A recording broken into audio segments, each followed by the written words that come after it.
Henry bo ke de lo pong a jang lo pong Corby Henry bo ke de lo pong a jang di long Corby Henry bo ke de lo pong a jang lo pon Corby Henry bo ke de lo pong a jang di long Hiro atum ne ke than ke dum barim lahane pena Hiro atum ne ke than ke dum barim lahane pena Corby Henry bo ke de lo pong a jang lo pon Corby Henry bo ke de lo pong a jang lo pon hey hey hey hey hey ya hey hey hey hey hey ya hey hey hey hey ya hey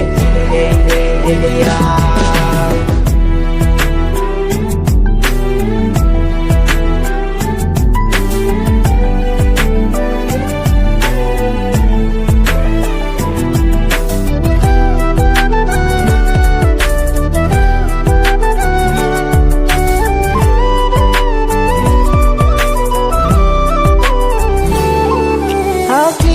so aku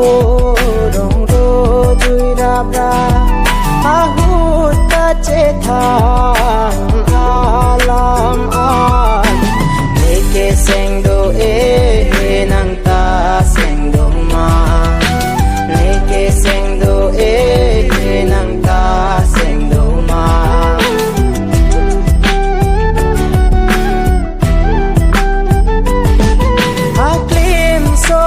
ben vô ham che các nang ta prega krong kanon a porque yeli che tong lo sinang kene pa nang se ngave ma che jadi ta hakim so aku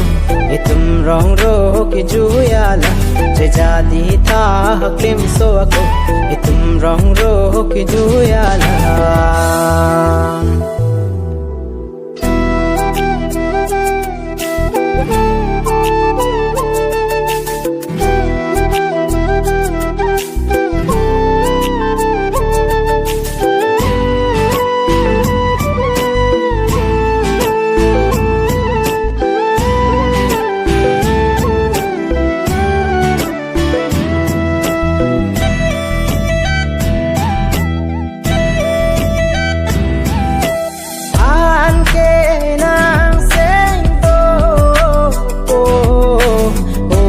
Corby Henry bo an ke nang seng do ko Corby Henry bo Corby Henry bo ke de lo pong a jang long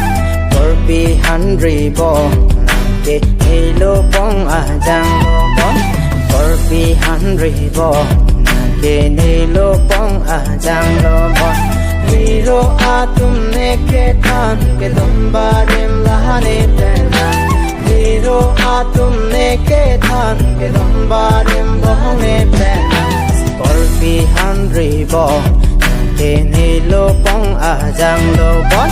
Corby Henry bo ke ne lo pong a jang lo bon hey hey hey hey ya hey hey hey hey hey ya